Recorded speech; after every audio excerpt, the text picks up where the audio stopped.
Welcome back, everyone. This is R-Wing 7. Hope everybody's ready for the weekend, having a good Friday. Today I wanted to do just a quick little tips and tutorial for anyone that might be returning to the game or possibly starting out new.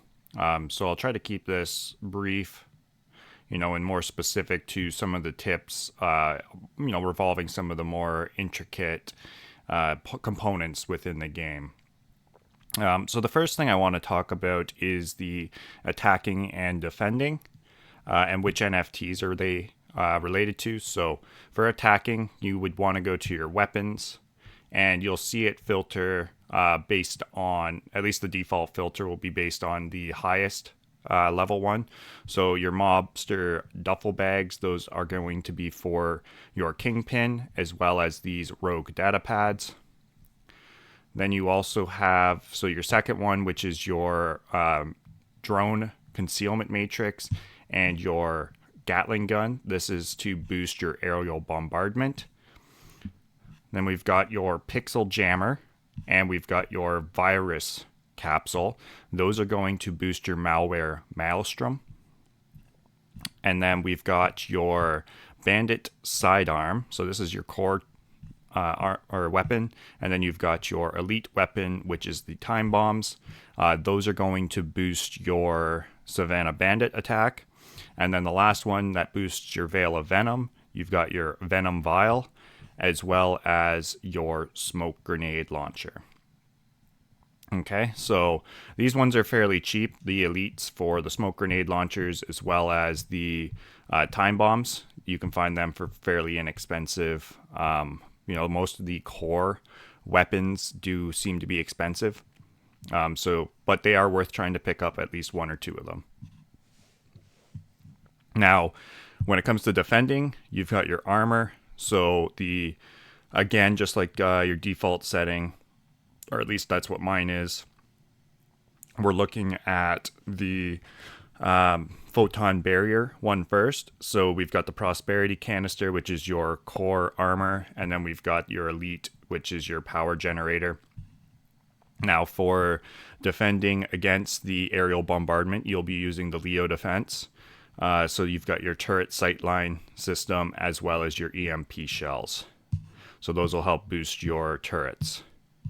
Then you've got for your defense against malware maelstrom, which is your Gigabyte Guardian. You have your grid watcher, and you've also got your encryption devices. And then we've got for your counter to the Savannah Bandit, which is your perimeter patrol, you've got your constabulary's armor, and you've got your thermal vision goggles. And then the last one, to defend against your Veil of Venom, you've got your poison purifier, and you've got your windstorm turbine. So this is to boost your gale of safety. And you can click on them and see exactly what they boost. Right? So perimeter patrol, gale of safety, etc., right? So let's do some attacking. What I like to do, and this is a quick little tip if you have too many tools, I always keep my tools equipped. I have enough backpack space just to equip all. So what I like to do is unequip all, and that way it clears out my whole capacity, and then I go to my weapons and I can equip all. And luckily enough, I do have enough backpack space that I can also equip all of my armor. So if I do need to put up some defenses, you can probably hear in the background I've already got the perimeter patrol. So maybe I'll just turn that down to make sure it's not too loud. Actually, I got it at 11. That should be fine already. All right, so let's find a victim here on the leaderboard. And we've got Alex Voynich. So I'm going to hit him. Now, the reason why I recommend going with somebody that's right close to you is primarily due to it being a 95% chance, right? Compared to, so like your first one above and one below is always going to be 95. And then as soon as you're one out, right? So let's take a look here. It drops down to 50%. So, and it's that's why I recommend, if you want to maximize your attacks and almost guarantee a hit, aside from if they block it, is to try to hit somebody that's either above or below you. And there is a little trick that you can do. You're able to remove your businesses, which will drop your income, and that'll drop you down the leaderboard, right? So if you do need to switch it up a bit, you can drop down the leaderboard a bit and be able to hit somebody that's, a few ranks lower, and try to pair up the businesses so that you can match, the next closest person to your income level that's on the opposite faction, right? I don't recommend attacking people on the same faction, but I mean, you can do whatever you want. So if you do attack me, though, I will be hitting back, even if you are on the same faction. You can just ask Tony Hill. Anyways, let's attack Alex. So what I like to do is I usually start off with the aerial bombardment. Now, this is because it won't drop his income level. It'll just keep his gold generation the way it is, so I don't have to worry about him dropping down the leaderboard after a good hit, which that's not too bad there. I'm not going to complain. And then I start off with the Veil of Venoms and sort of work my way to the right? Because each consecutive one does a little bit less damage to the city. Or sorry, the Veil of Venom usually does the least amount of damage to a city unless the person's running just commons, which is not very likely in the ranking that I'm in. You do need a couple of decent businesses, which will be sort of the next tip I talk about. That's not a very good hit either. Oh well. Let's try hitting them with the Malware Maelstrom. That's, could have hit for another 100% there easily, but we'll try Kingpin and we'll see where that puts him. It's an okay hit. All right, so that probably won't drop him down below me, but it will do some damage to his city. And one thing you do need to remember if you're using this trick that I use is to, once you're done attacking, make sure you come and unequip all of these as well if you were putting defenses up, and then put your tools back on. Now, when it comes to attacking, there are a few avatars as well that'll boost your city. So you can look to the Dark Lions, right? So they will increase your debuff duration, as well as reduce the cost and reduce the cooldown. Right, so base is 1 hour, but if you go, actually we can also check through abilities instead. So if you click on the abilities here, you'll see the timer for how much your cooldown is required, right? So I've got about 27 minutes, I think, is what my time is, whereas the default, I believe, is an hour. So you're able to reduce it and cut it into more than half by owning a few of these NFTs. So the NFTs that you're looking for are the ones that are aligned with Void, right? So you're going to be looking for your Dark Lions. You can also look for Mary. They help with the cooldown. They basically give 1/10 of what a Dark Lion does. So they're worth also looking into. And then there's the Crazy Monsters. So let me just scroll down to the Crazy Monsters here. If it'll let me grab this bar. There we go. Then there's the Crazy Monsters, and they give a slightly different benefit with the gold, right? So your cash increase instead of just the debuff cost reduction. Actually, sorry, they do give debuff cost reduction. They don't give duration, I think, if it would load properly. So yeah, those are your 3 void ones that are going to help with your attacks. So it does not, I believe, reduce your cooldown. It just does the debuff cost, so it'll lower how much it costs diamond-wise, as well as your debuff duration. And you can see how much a attack costs just by clicking on your abilities and coming here. You can see how much it costs to purchase, right? So these first 3 will always be the same. Then this one's a little bit more expensive, and then this one is a lot more expensive. And this is with basically the maximum benefit for reduction that you can get. I mean, I could use a couple more Mary, but other than that, this is about as low as you're going to get it. All right. So then the next tip that I want to talk about here is sort of city planning, right? So when it comes to your gold generation, you want to make sure you have two main businesses. Is what I usually recommend. That way, if your one main business gets hit hard by malware maelstrom, you have a backup business. Now, for myself, I'm running one of every business just because I want one of every business, but it is really slowing me down. I could easily be in Division 1 if I would have had a more streamlined city. But to me, I would rather have one of each opposed to having to work with just, something like a museum and then a couple of these, Leo and Co's. So definitely when you're starting out, what I would recommend is work with your commons first. And if you get a rare, work with that as well. Probably skip out on the Felice. It's a bit expensive to level up, right? You can, I guess it won't show me how much it costs, but you want to try to set it up so that you're using these single space ones. This is about the best double space that you can get. The museos, they're really good when it comes to the end game. They produce a lot of gold and they're not as expensive. They are more expensive than what your uncommons would be, like your, Cyber Bazaar or Pride Records or the LL Sports. But they do keep their purchasing or their gold generation power a lot longer than what these ones will.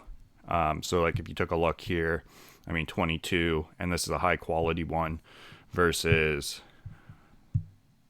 this at 88, right? And sure, okay, the other one's not max, but if I maxed it out, it wouldn't be that much better. It might get to like half of what my museum is.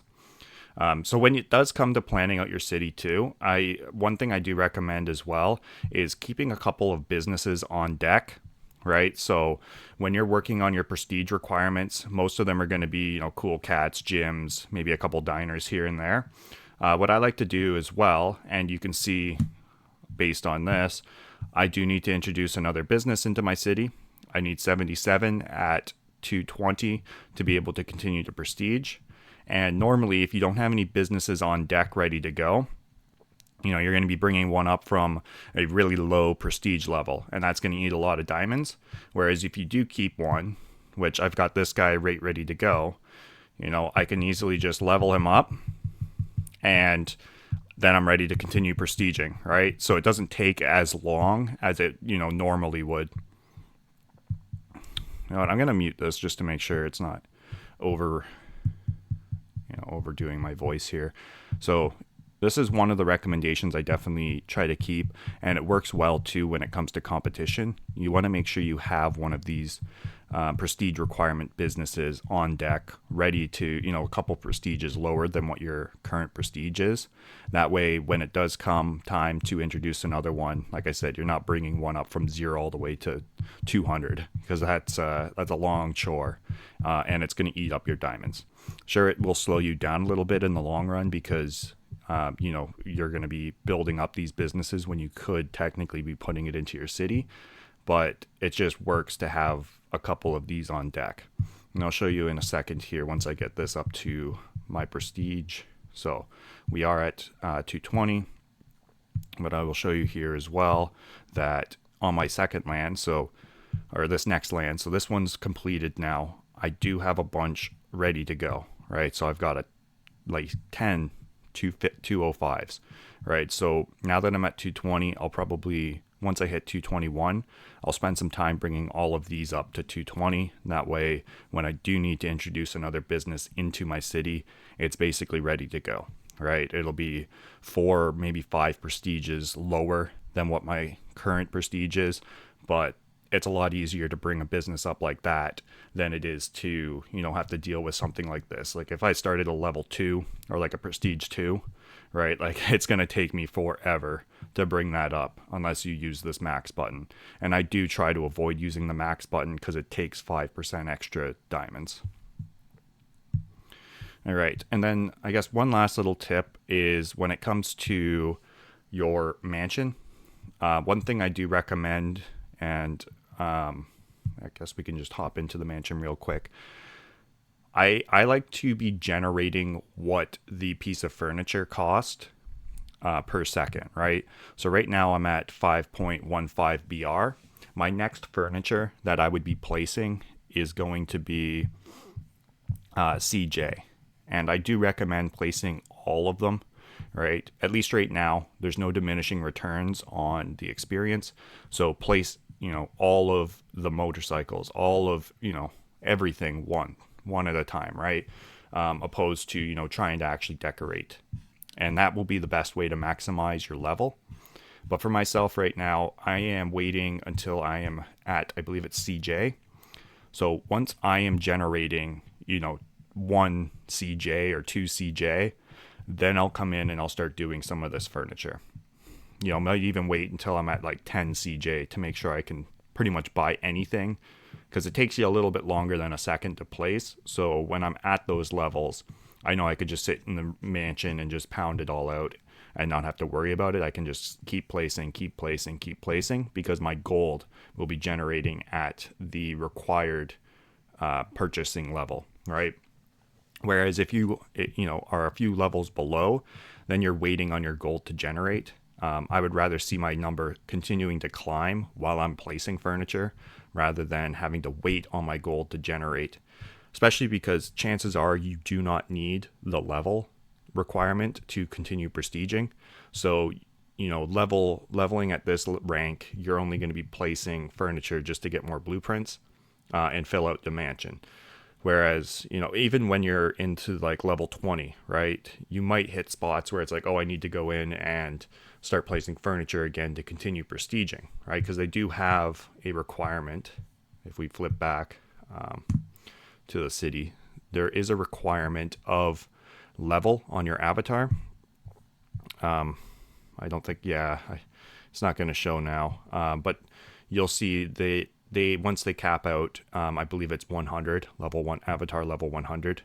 They've sort of capped it out for right now, but there eventually will be more level requirement for these higher prestige businesses. But essentially there is an avatar level requirement, but it's usually below the income that prestige requires, that you'll have no issue placing furniture. So you don't have to really stress too much about that. Take a look. So these are all the hits that I got. So definitely you can look here to see if they've placed any defenses. You can see if they have or not, and the difference between what you're getting. And then I guess the last little tip that I will give you is the workshop. So I don't recommend merging businesses, especially not at your lower levels, right? When you're at these lower levels and you start merging things like your Cool Cats, or I guess you don't have any, your Flavortown Diners, right? You're going to need these later on, because you do need 95 businesses to get to Division 1. So technically the max prestige as well. So I don't really recommend, unless you have been buying a bunch off of the market specifically to merge, because merging really isn't going to give you that much production quality. And I'll give you an example. So this one, for an example here, is generating at 19.25 BQ. Okay. If we go over and we check one of my Cool Cats, actually, you know what, the diners produce more. So let me just finish leveling up this diner in a semi-decent way. Normally I would just do 100 X's because they're pretty much useless. But we will go here. Okay, so we are at basically 1 or 100, or it would be 1 BP, right? Compared to the one that I'm looking at here, right? Which is Q, right? So this is generating way more. And this is also a lower quality or lower rarity business, right? So in comparison, that other one that's maxed out, all right, here's my best generating business. It's like ridiculously more than what any of your commons are, which is why I do recommend you need something that's a bit better than a common to run. right? Run with for your main gold generation. Otherwise, when you get to these higher tiers, you're going to be slowed down primarily because you're running out of gold. Like gold will become your limiting factor rather than diamonds. Whereas for myself, I can have no issues leveling up with gold. It's just my diamonds that are slowing me down, right? And this is actually a fairly boosted one. I've got a couple aerials out. Normally I'm at about 8.5, 8.4 ish.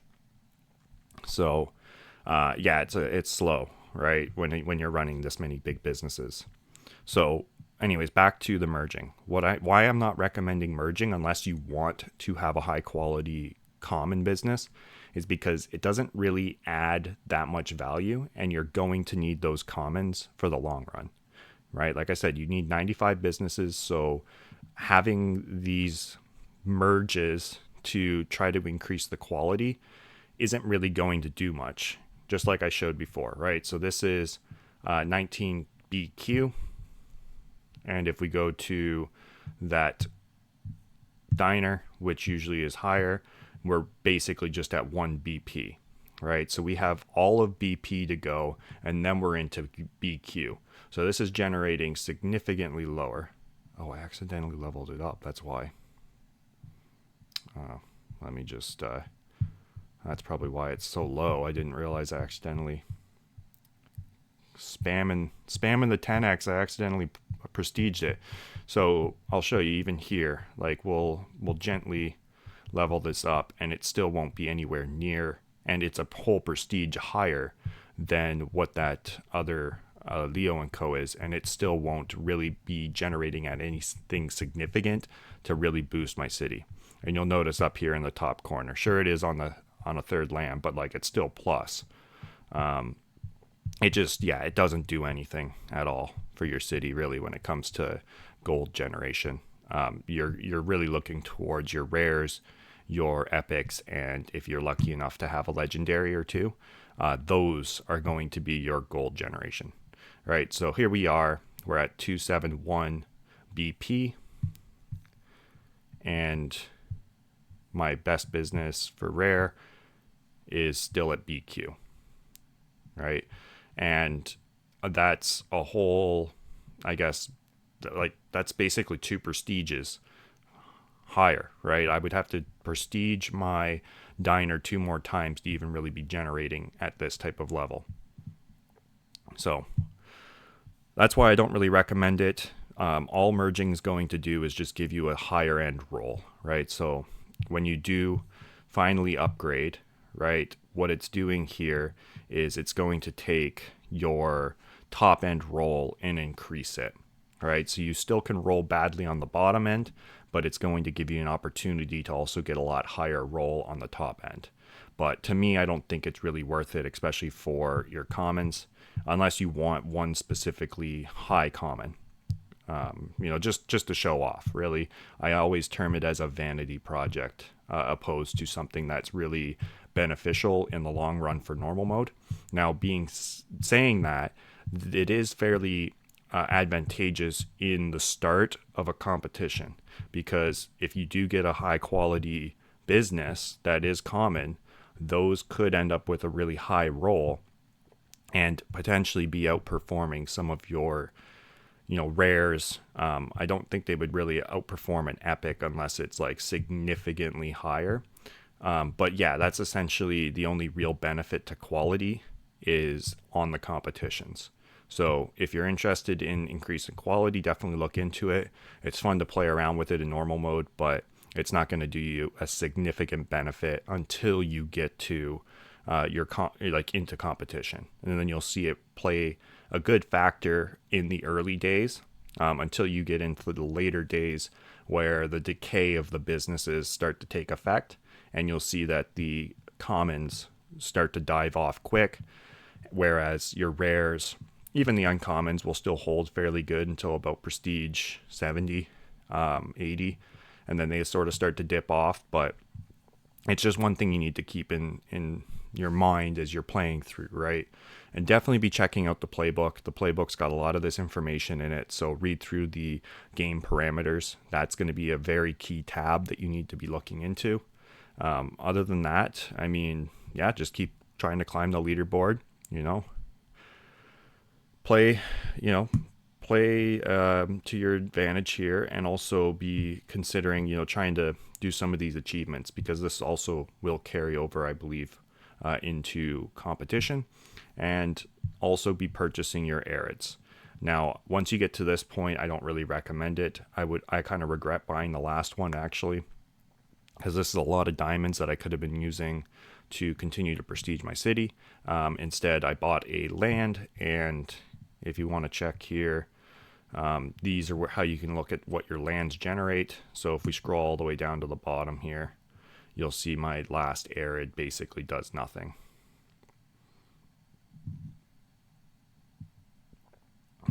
Right, not terribly terrible, right? But it still really isn't generating that many diamonds.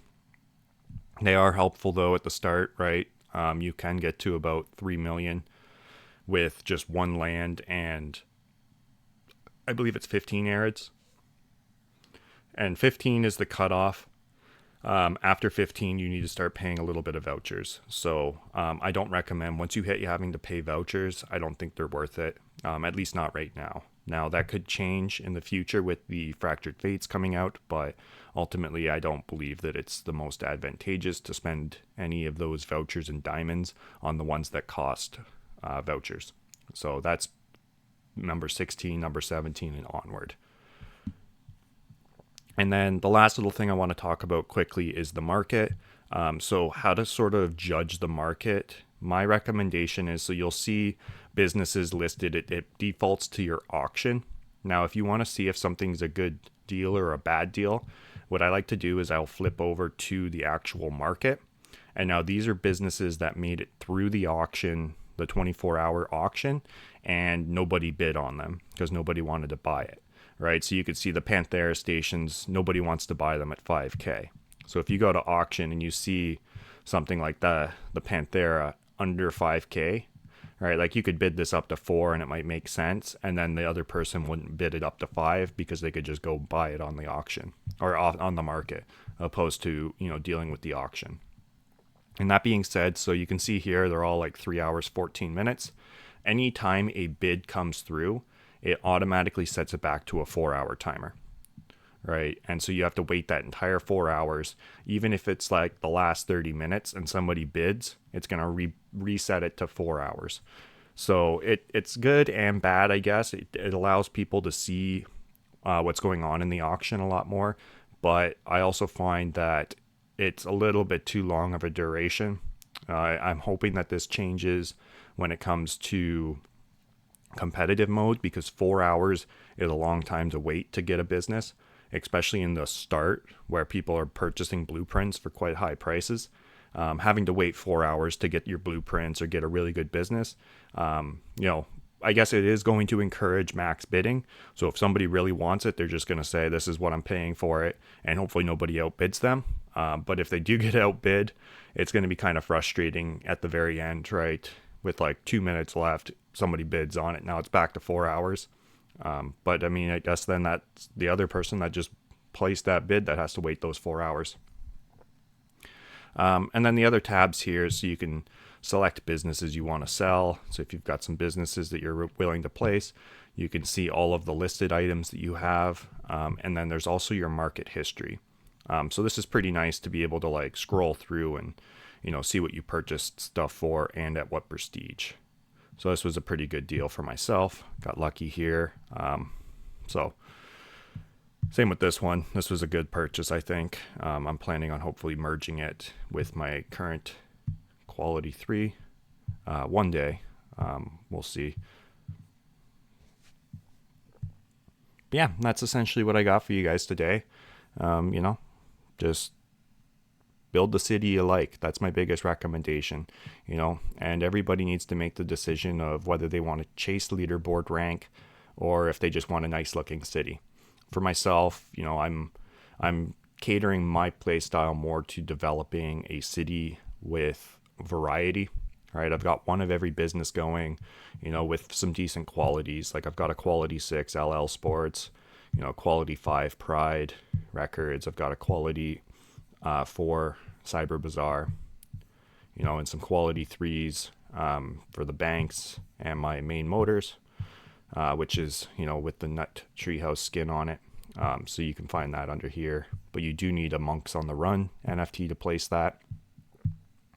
As for these ones, I don't know if I'll ever increase quality on them just because they are so expensive. And I would feel absolutely terrible watching them get burnt for a failed merger. So I think these will always stay quality 1, but they are really powerhouses for me anyways. So they produce quite a bit of gold. Like you see this one, now that it's leveled up, it's really generating quite a bit of gold for me.